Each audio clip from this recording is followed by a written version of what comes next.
Bueno, voy a comenzar por el aspecto profesional, ¿no? Para mí supuso un cambio muy importante en la manera de trabajar. Yo me desenvuelvo en el sector de las organizaciones de pacientes y específicamente con alianzas internacionales que tienen un abanico o dan soporte a un abanico de organizaciones de pacientes en distintos países.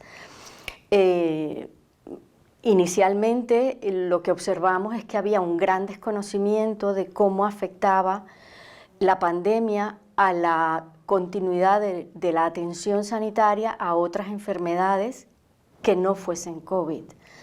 En mi caso yo trabajo en el entorno del cáncer, concretamente en los linfomas, pero quiero hablar del cáncer en general, como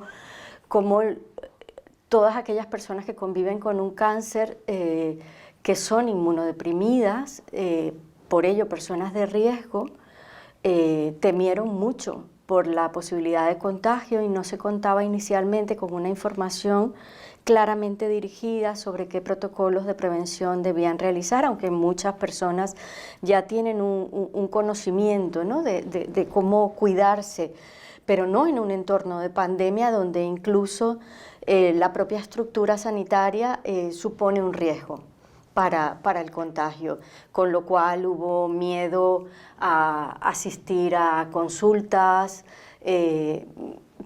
se vio totalmente modificado, transformada la manera como se podía ofrecer atención sanitaria a las personas con cáncer, ¿no? Y bueno, y muchas otras enfermedades. Esto obligó a que las organizaciones de pacientes reaccionaran de forma muy rápida para poder ofrecer información que fuese alineada con la realidad, con las posibilidades que tenían en cada país de responder a estas necesidades, porque también depende de la infraestructura sanitaria de cada país, ¿no? Y nos obligó a un trabajo bastante intenso de compilar información, definirla, ubicarla según los grupos poblacionales, saberla dirigir, hacerla llegar, facilitar también la comunicación con los profesionales sanitarios, de oncología, de hematología, responder preguntas.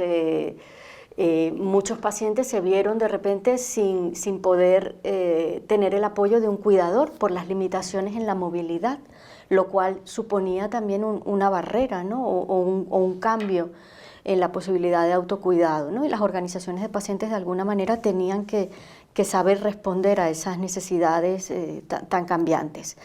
En un momento donde además se veían mermadas en sus recursos humanos, porque muchas de las personas que trabajan en organizaciones de pacientes son pacientes, con lo cual personas de riesgo, y los ingresos estaban siendo mermados también. De esto hay estudios internacionales donde se ha evaluado cuál ha sido el impacto.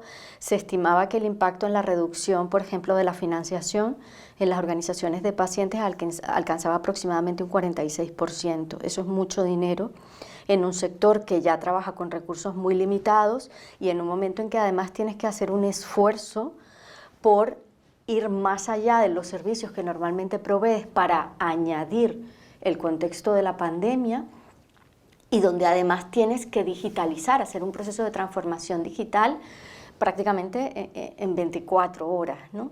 Lo que supone también acceder a recursos tecnológicos, en muchos casos adquirirlos, y eso suponía una inversión muy importante.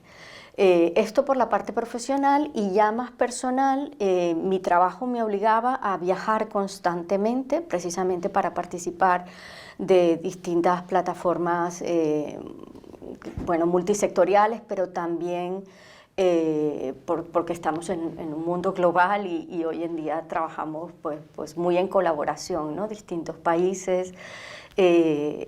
Por supuesto, todo ese trabajo de repente se vio frenado, suspendidos totalmente los viajes, tenías que adaptarte a una nueva forma de trabajar, no solamente tú, sino la totalidad de la población. De repente en 24 horas vimos cómo cambiaban, ¿no? la forma de relacionarnos y la forma de trabajar.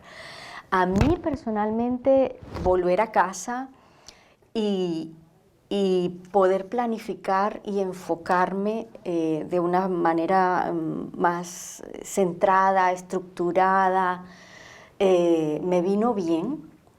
Yo estaba viviendo además un proceso de separación y me permitió tomar distancia también, pero eché muchísimo de menos, como tantas otras personas, el contacto personal con otros compañeros, con organismos, poder tener debates más cara a cara, porque el lenguaje corporal ayuda muchísimo, ¿no? Y esa sensación de estar arropado, ¿no? Todo el tiempo por tu red de seguridad también, que en mi caso es mi familia. Y creo que eso nos ayuda también a poner cierto foco o adquirir conciencia de la vulnerabilidad, de la ausencia de control. Pensamos que controlamos las cosas, en verdad no controlamos nada. La incertidumbre que se puede adueñar muchísimas veces de nosotros y alterar las decisiones que tomamos. Pero creo a la vez que ha sido un gran aprendizaje, o quiero creer que ha sido un gran aprendizaje, porque si veo tiempo atrás de la pandemia, en mi opinión personal, estábamos haciendo un uso quizá no adecuado del entorno virtual y restando valor al contacto personal. Y de repente nos dimos cuenta de lo maravilloso y necesario que es el contacto personal y llegamos a echarlo de menos cuando teníamos el mundo virtual abierto ante nosotros, ¿no? Y pues eso sería a grandes rasgos como lo he vivido, ¿no? Uy, decir solo 3 me resulta difícil. Creo que son muchos, pero bueno, voy a intentar priorizar, ¿no? 3 grandes enseñanzas. Necesitamos gestores con conocimiento de materia sanitaria. Creo que la pandemia ha puesto en evidencia la carencia de conocimiento científico de nuestros políticos. Y esto se convierte en un problema, sobre todo si lo unimos a la poca inversión que ha habido en los últimos años en salud pública. Del total de presupuesto sanitario se ha estado invirtiendo aproximadamente 2% en salud pública y esto supone un riesgo tremendo y así lo ha demostrado la pandemia. Éramos bastante más vulnerables de lo que pensábamos y tenemos un sistema sanitario quizá no tan maravilloso como pensábamos, y no porque no lo sea. Tenemos profesionales sanitarios afortunadamente muy vocacionales, muy entregados a su profesión y que supieron dar respuesta y ponerse al frente aun cuando la gestión no era correcta y cuando no contaban con los medios. Entonces yo creo que debemos tomar como un aprendizaje que la gestión sanitaria debe ir de la mano del conocimiento sanitario y científico, que debemos volver a invertir no solamente en sanidad, en investigación, en infraestructuras, que deben estar bien pensadas y con una estrategia también de uso clara, donde necesitamos homogeneidad en la manera como gestionamos los recursos, ¿no? Quizá esto que observamos al principio de la pandemia, de descontrol en la información, los micrófonos no han estado al frente, o los científicos no han estado al frente de los micrófonos, ¿no? Y yo creo que esto ha sido un error. ¿Por qué? Porque entonces no se ha transmitido, y tampoco lo han sabido hacer los medios de comunicación, no se ha transmitido la realidad con la crudeza que yo creo que se vivía en ese momento en los hospitales y en los entornos de atención primaria, ¿no? Ha sido un aprendizaje para la sociedad, ha sido como un tsunami, de la noche a la mañana, todos impactados por el mismo hecho. Esto me recuerda pues, al tsunami de Tailandia, ¿no? Donde de repente es tomar conciencia del efecto mariposa, ¿no? Esto de la teoría del caos, el aleteo de una mariposa en Taiwán puede ocasionar un huracán, ¿no? en Europa, así tal cual ha sido. Pero al mismo tiempo permitió que toda esta transformación digital, de la posibilidad de incorporar la teleasistencia, el teletrabajo, ya no solamente en el entorno sanitario, en todos los sectores, de lo que tanto se había hablado, pero se hacía uso muy ocasional y muy interrumpido, ¿no?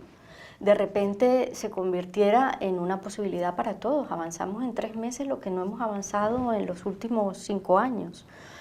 Y esto fue posible gracias a la voluntad de muchos, a la colaboración de muchos sectores y a la capacidad también de adaptarnos, ¿no? como sociedad. Creo que como aprendizaje tenemos que darnos cuenta también de la enorme dependencia que tenemos unos de otros y unos sectores de otros. En un mundo global, interconectado, no podemos seguir pensando en sectores estancos, en silos. No, es que todo funciona en armonía. Unas cosas permiten que otras funcionen y la paralización de uno solo de los sectores puede ser catastrófico, ¿no? para otro. Y lo hemos visto, como una crisis sanitaria puede derivar en una crisis económica, en una crisis de empleo, en muchísimos sectores paralizados totalmente, pérdida de puestos de trabajo, falta de planificación que de repente se hace evidente. Esto no nos puede volver a pasar, sobre todo porque esto era una guerra avisada. Esto, para cualquiera que se desenvuelva en el entorno de salud pública, sabía que esto podía pasar. No ha sido la primera pandemia, sí probablemente la que ha golpeado con más fuerza o nos ha golpeado de otra manera en la que ha sido capaz de afectar tanta población mundial a la vez. También precisamente porque hoy en día la conectividad que tenemos no es la que teníamos cuando la pandemia del 18. La movilidad geográfica, por ejemplo, es lo que permitió que el virus viajase en tiempo récord y llegase a todo el mundo, ¿no? Y tenemos que ser muy conscientes de cómo afecta esto, de cómo puede afectar en el futuro, porque probablemente no sea la última, ¿no? Retos. La gestión sanitaria sin duda es un gran reto. Tenemos que, y quiero hablar desde la perspectiva también de las organizaciones de pacientes, se hace necesario que cobremos un papel más participativo, más protagónico en la toma de decisiones sanitarias, pero no un protagonismo basado en opiniones, sino en hechos. Necesitamos lo que se dice en inglés evidence-based advocacy, ¿no? Y es basar todo en evidencia. Necesitamos datos, transformar la experiencia del paciente en datos, transformar la gestión sanitaria en datos y integrarlo además en plataformas de Big Data, darle uso a todo lo que nos permite la tecnología hoy en día para acelerar el aprendizaje, para acelerar la innovación. Y cuando hablo de innovación en materia sanitaria, no hablo de medicamentos. Un gran aprendizaje fue cómo se adaptaron los reguladores y transformaron en tiempo récord también, por ejemplo, la metodología de los ensayos clínicos. Muchos fueron paralizados, muchos fueron puestos en pausa, muchos pacientes se replantearon sí al ensayo, no al ensayo. En realidad la voluntad era de seguir, pero claro, te encontrabas con barreras geográficas de movilización a los sites, te encontrabas de repente con merma en la capacidad sanitaria de ofrecer soporte y seguimiento a los pacientes, muchos profesionales sanitarios contagiados o reubicados, y esto supuso una transformación importante y supuso que los reguladores se sentasen a hacer cambios en metodologías que hace 2 años no nos hubiésemos planteado como posibilidad, ni siquiera en el peor de los escenarios que pudiéramos imaginar. Yo creo que tenemos mucho que aprender de esto. Tenemos que aprender que sí se puede introducir cambios muy importantes que faciliten el modelo de investigación y que permitan además integrar de manera más más armónica la colaboración público-privada, como se ha visto en el campo de la investigación, ¿no? Necesidades que se deban cubrir, quiero comenzar no por las organizaciones de pacientes, sino por el sector sanitario. En los últimos años se ha conversado mucho de la medicina personalizada y le hemos dado menos importancia a la medicina predictiva, preventiva, participativa, poblacional, y creo que debemos traer estas otras características al diálogo, al debate, e integrarlas también como prioridades en las futuras estrategias sanitarias. Esto obliga a poner en valor la atención primaria y a integrar definitivamente los distintos niveles asistenciales, pero también a crear una conciencia social sobre el valor de contar con una sanidad pública, hacer un uso responsable de los recursos y hacer un uso responsable también de nuestro autocuidado, ¿no? Donde al final los hábitos de vida van a tener un impacto en nuestra salud, ¿no? No podemos seguir pensando que la sanidad está allí y dar por hecho que tenemos derecho a todo sin importar cómo hayamos gestionado nuestra vida personal, ¿no? Yo creo que tenemos que volver a un poco de responsabilidad, ser corresponsables de nuestra salud, ¿no? Eso es lo que quiero decir. En cuanto a las organizaciones de pacientes, se hace necesario pensar en modelos de sostenibilidad. Y no es fácil, sostenibilidad económica, quiero decir. Y no solo económica, sino de recursos humanos. De recursos humanos, ¿por qué? Porque tener organizaciones demasiado dependientes de personas que conviven con una enfermedad aguda, crónica, con potencial de muerte, bueno, hay que decirlo, es así, como es el caso del cáncer, pone en riesgo la continuidad de las organizaciones. Entonces hace falta integrar también personas que puedan ofrecer una continuidad, perfiles profesionales. Tenemos que ir hacia la profesionalización de las organizaciones y vamos a necesitar ayuda o más que ayuda, reconocimiento y apoyo tanto estratégico como en financiación de los organismos gubernamentales, ¿no? El sector de las organizaciones de pacientes en España en concreto es bastante dependiente de la financiación que proviene de la industria farmacéutica y del área de responsabilidad social corporativa de grandes empresas. Está un poco mal visto, ¿no?, este nexo entre la industria farmacéutica y las organizaciones de pacientes, porque parece que le restase independencia a la gestión. Yo no creo que reste independencia, pero sí creo que hay que ir a un modelo de financiación en el que se permitan otro tipo de ingresos también, que aseguren la continuidad de los servicios, porque son servicios que no se prestan en nuestro sistema sanitario, empezando por la información al paciente a tiempo y saber guiarlo para navegar en nuestro sistema sanitario, que no siempre es fácil, saber informar sobre los recursos sociales también que están disponibles para pacientes, facilitar grupos de apoyo, facilitar otro tipo de apoyo también logístico, ¿no? Creo que debíamos pensar en cómo integrarnos y trabajar de manera más coordinada en el futuro, agentes sociales, organizaciones de pacientes y agentes sanitarios.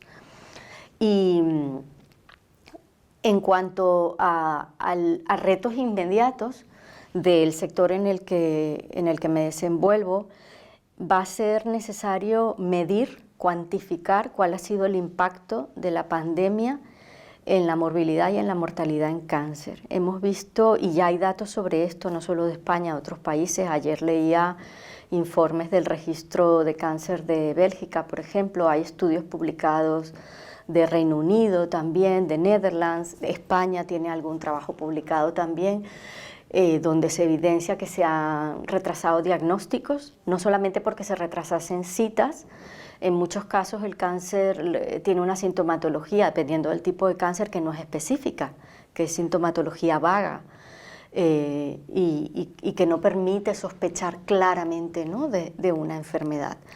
Y estas citas han sido retrasadas y no solamente por capacidades asistenciales, sino muchas veces también por los propios pacientes que tenían miedo de asistir a los centros sanitarios, a los centros de salud, o que se encontraban con un centro de primaria cerrado, porque se han cerrado muchos centros, sobre todo durante la primera ola de la pandemia. Y esto pues ha provocado una merma, y no solamente en cáncer, hay datos bastante alarmantes en el ámbito de cardiovasculares, por ejemplo, donde parece que hubiese una reducción, ¿no? No hay tal reducción en los infartos, lo que pasa es que no han llegado probablemente a los hospitales, ¿no? Entonces, estos retrasos y los cambios también que se han producido en tratamiento pueden tener un efecto, y lo tendrán, en la morbilidad y en la mortalidad de los pacientes con cáncer. Esto hay que medirlo, cuantificarlo, para prepararnos para el futuro, pero también para saber a qué población se le puede dar respuesta o apoyo, anticiparnos, ¿no?, a lo que pueda ocurrir. Yo creo que ahí hay un gran margen de trabajo.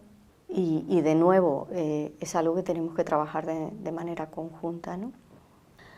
Bueno, en el entorno de colaboración de las organizaciones de pacientes ha habido una colaboración tremenda, ya no solamente entre organizaciones que trabajan en el mismo sector, donde se ha promovido la comunicación constante, el aprendizaje progresivo, pero también entre distintos grupos de organizaciones que se dedican a distintos grupos de enfermedades. De repente todos estábamos conectados, intentando aprender unos de otros, y sobre todo tratando de ser más eficientes en la gestión de los recursos, no duplicar lo que otros ya estaban haciendo. Se crearon hubs de información, se crearon plataformas virtuales para trabajar, se crearon mapas para poner estrategia en ámbito virtual, donde muchísimas personas podían ir registrando su colaboración. Todo eso tiene que permanecer, como tiene que permanecer la colaboración público-privada en el ámbito de la investigación biomédica. Lo que hemos visto, el despertar o el auge de la investigación para dar con una vacuna y con tratamientos de soporte también para el COVID, deja claramente en evidencia la capacidad tan grande que tenemos, y quiero destacar la de España en concreto. Tenemos grandes investigadores, pero necesitamos una mejor infraestructura de investigación. En los últimos años la investigación ha sido promovida principalmente por entes privados. Luego acusamos a la industria farmacéutica de la innovación, de lo caro que resulta la incorporación de la innovación en la cartera de servicios, pero si queremos resultados diferentes tendremos que actuar de manera diferente. Entonces yo creo que la única forma es también llegar a acuerdos de investigación donde los organismos públicos sean también punteros y promotores de la investigación, y de esa manera se puedan llegar a acuerdos de valor también más equitativos, ¿no?, a la hora de incorporar innovaciones exitosas y que realmente sean disruptivas, ¿no?, como dicen. Esto no solamente debe ir al entorno sanitario, en el entorno educativo creo que más que nunca debemos aprender de los modelos público-privados, y no me quiero meter con esto hoy, que precisamente está tan sensible el tema de la aprobación de la ley CELA, pero hay que revisar cómo gestionamos la educación, cómo gestionamos, creo que son ámbitos clave, son aspectos clave de lo que serán nuestras próximas generaciones, ¿no? Tanto la educación, la sanidad, la gestión económica. En la gestión económica también se hace necesaria una colaboración público-privada. En sanidad, aprovechar los recursos que pone la sanidad privada, porque es muy curioso cómo parece que quisiéramos polarizar en el bueno y el malo, todo lo público es bueno, todo lo privado es malo, pero luego nos damos cuenta cuando queremos dar cifras del gasto sanitario en España, como no sumemos el gasto de la sanidad privada, la foto sale bastante mal, porque creo que a duras llegamos al 6% de inversión en gasto sanitario del Producto Interior Bruto. Y esto es muy poco si lo comparamos con países de nuestro entorno. Y no comparándonos también, lo que hay que ver es el gasto de acuerdo a la magnitud de nuestra población, ¿no? El ratio de, yo qué sé, de enfermeras y médicos por habitante, ¿no? También está muy disminuido, estamos a la par prácticamente de países como Grecia, como Bulgaria, pero es que tenemos que ser conscientes de cuál es nuestra población. Tenemos un ratio equivalente al que teníamos en el 2009, pero es que tenemos más de 1 millón de personas más dentro de nuestra demografía, ¿no? poblacional. Entonces, esto demuestra que como no seamos capaces de manera eficiente integrar el potencial de lo privado con lo público y dejar de pensar en quién es el bueno y quién es el malo, es que al final se trata del resultado. Veamos los resultados y midamos por resultados, no midamos por factores que ni siquiera sabemos, ¿no? Cómo ponderar de manera separada. Hay que pensar en el resultado conjunto. Y bueno, estos son los ámbitos que yo destacaría principalmente, no sé si se me queda alguno. Salir de la zona de confort es bueno, nos remueve mucho, pero es bueno porque nos obliga a pensar de manera diferente. Creo que dejamos de mirarnos, aunque sea una frase así un poco, ¿no? Pero nos dejar de mirarse el ombligo, ¿no? Y realmente mirar el entorno y aprender de él. Ser capaces de reconocer nuestra vulnerabilidad y nuestras limitaciones y nuestros fallos. La pandemia ha sido un golpe de realidad en el sector sanitario, pero ha sido un golpe de realidad también para la precariedad del empleo, la precariedad económica de muchísimas familias, la precariedad de sectores completos como ha sido el de la hostelería, la restauración, el mismo sector en sanidad, el mismo sector de atención primaria. Queremos hablar de digitalización y transformación digital y yo creo firmemente en ella, y tenemos centros de salud que tienen 2 líneas telefónicas, que no tienen fibra óptica, que no cuentan con una Wi-Fi y cómo estos centros de repente se encuentran sin poder dar atención telefónica a los pacientes porque no hay infraestructura que lo permita. ¿Cómo es posible esto en el año en que estamos, en el siglo en que estamos y con toda la posibilidad tecnológica, con una empresa puntera como lo es Telefónica y tantas otras del sector de tecnologías móviles o de inteligencia artificial, de robótica? Es necesario dotar a los centros de esa infraestructura. La pandemia permitió avanzar en telemedicina sin que yo diga que sea lo idóneo para todos los pacientes, porque no lo es, pero es una herramienta de soporte de muchísimo valor. Pero para hacerla posible hace falta una infraestructura, hace falta una formación y hace falta también un personal administrativo que pueda dar soporte a los clínicos. Tener a un oncólogo gestionando según qué cosas administrativas, o tener a un médico de atención primaria gestionando altas y bajas médicas es carísimo, no nos lo podemos permitir más.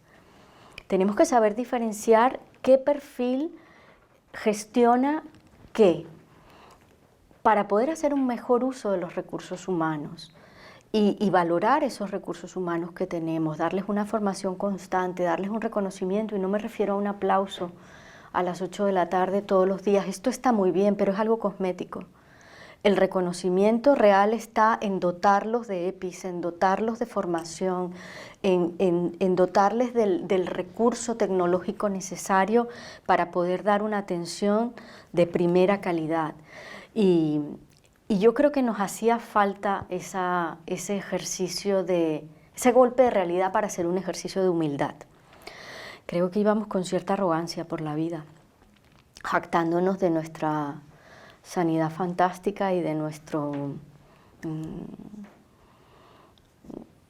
no lo quiero poner en palabras, pero esto permite un ejercicio individual de humildad y colectivo, sobre todo colectivo, por sectores. Y creo que hay que promover, bueno, primero reconocer, divulgar, más que reconocer, divulgar, que se conozca en toda España las colaboraciones que ha habido público-privadas, todas las empresas que han puesto su granito de arena para contribuir con los bancos de alimentos, con los entornos sanitarios. Recordemos en la primera ola cuando se pedía prácticamente máscaras de buceo para construir respiradores, cómo talleres textiles de repente se transformaron para producir mascarillas o para producir batas para protección de nuestros sanitarios. Muchísimos sectores, muchísimas personas se volcaron en dar un servicio público de manera totalmente desinteresada, y esto hay que divulgarlo más porque el futuro pasa por no solamente una transformación digital, sino por la puesta en valor de la filantropía, el promover la solidaridad, el promover la cooperación por encima de la competencia y entender que la salud de unos depende de la prevención de otros, ¿no? Y yo quisiera quedarme con eso y pensar que eso será posible, ¿no?